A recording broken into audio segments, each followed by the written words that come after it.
Welcome to this very brief presentation on content-based video analysis. It's a very specific topic, as you can see, and I listed a subtopic below, which is genre-based video classification.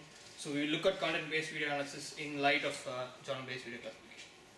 Alright, so what is really genre? So it relates to the organization of any digital video library or online library, say like YouTube. We intend to do only a high-level classification, and as you can see in the picture, there's a video clip which can be classified into different genres like movies, sports, or news, or cartoons, or commercials, etc. We're not looking into subgenres like what kind of sport it is or what kind of movie it is. We're just looking at very high-level classification. And as you can expect, the number of categories here or number of clusters is predefined. So, and it can also be added on the fly. But for the initial set of classification, this number of clusters is to be predefined. You can always add any kind of miscellaneous states so that if you have videos which do not fit into a particular cluster, you can always classify it as a miscellaneous video. This slide details a pipeline on video content analysis. So what do we actually mean by video content? There are two parts to it. There is a visual track and an audio track. Now the algorithms surveyed in this paper are concerned only with the visual track. I'm not looking into the audio track. And the pipeline consists of three steps. The first step is pre-processing, and the second step is feature extraction and context modeling. Context modeling is defining a probabilistic model to represent your features, to represent the interaction between the features. And feature extraction can also act as a standalone system for a classification. And if you use a context modeling approach, it will become more generic. And this will become clear in next few slides. Now, why do we need a classification for a digital library? Of course, a classification facilitates easy retrieval. And if you want to do a certain set of tasks on a particular set of videos, then if you have videos classified, then it becomes very easy for you to pick the particular video and perform a set of tasks. Now what is video pre-processing? Now why do we do pre-processing? Because if you have long duration clips, we have large information and a combination of both relevant and non-relevant information. And we want to reduce the information, and we want to really keep the necessary content that, that matters. So we use, as a pre-processing step, we use shot detection algorithms, which detect abrupt or gradual scene changes in a video. So as you can see in the picture, a video can be represented as a collection of shots, where each shot is a collection of frames.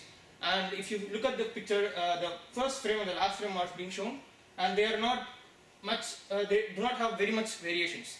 So it's just a shot is being defined as a set of frames which is captured uninterrupted by a single camera. So we know shot as a particular scene in a movie. So there is not much variation between the frames of a scene.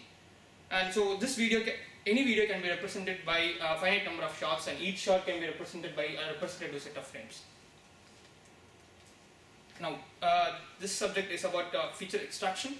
Now, the feature extractor should particularly use the domain knowledge, which is very important to distinguish between, say, sports or news videos. We can use camera motion dynamics. For example, a sports video typically is a live broadcast, and the camera motion is very high in a sports video. There is a lot of camera noise compared to a news video. News video is just, you use a static camera, but in a sports video it might be a static camera or a camera which has a very high dynamic motion, because there are a lot of things happening in the sports field.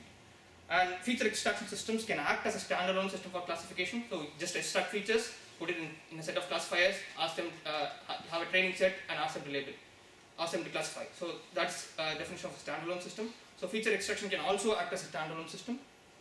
Classical feature extraction algorithms can be used, for example, any kind of interspon detectors, region-based classification that is being outlined in the next point. So extracted features can be both at frame level and region level. At frame level, you just typically model the dissimilarities or similarities between keyframes. Keyframes are set of frames to use to represent a shot.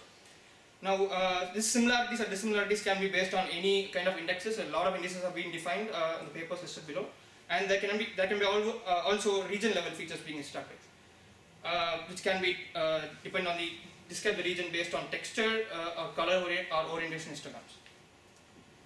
Now, this is a very recent method of putting context into classification.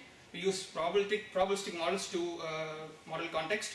Now, there is one particular thing shown here, which is a model of a hidden Markov model.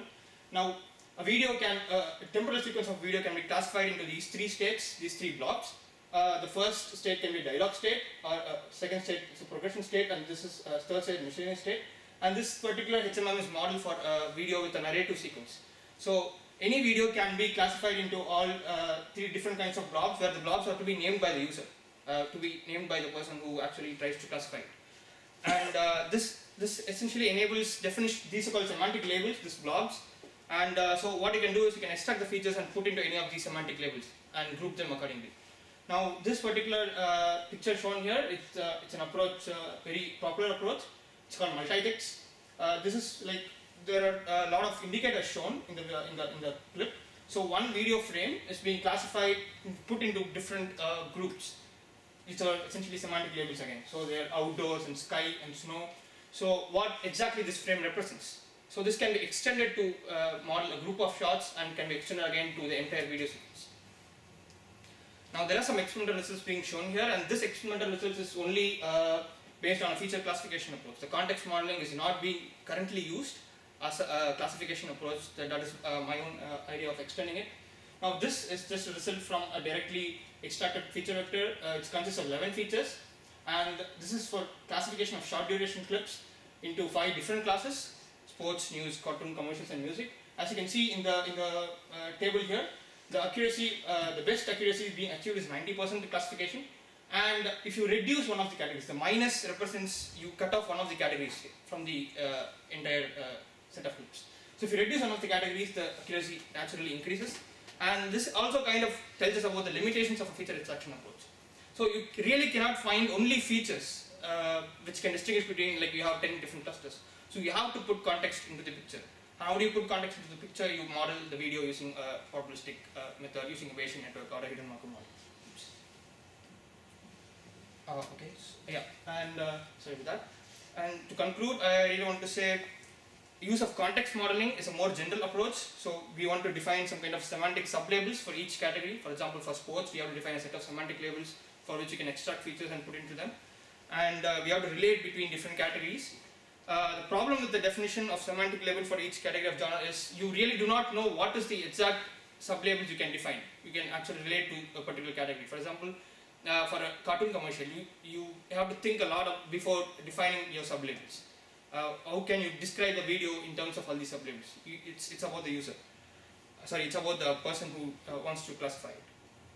And feature extraction without any kind of context is also very difficult. As you've seen, the accuracy is very limited, and it cannot be really increased when you have a lot of clusters to be classified. And we have to, the one thing that can be used, of course, is audio content, as was discussed in the earlier presentation. This particular survey deals only with the visual track of the video, and the audio content can also be used and combined in an effective way so that it becomes a multimodal approach to classification, and I think it will improve accuracy a lot. Such an attempt has been made, but it is not very successful in the paper listed below. And also user description or popularity can be used, but it should be robust to false alarms and inaccurate tagging. You just cannot take any tags from the user description of a video and allow that to be a description of a video.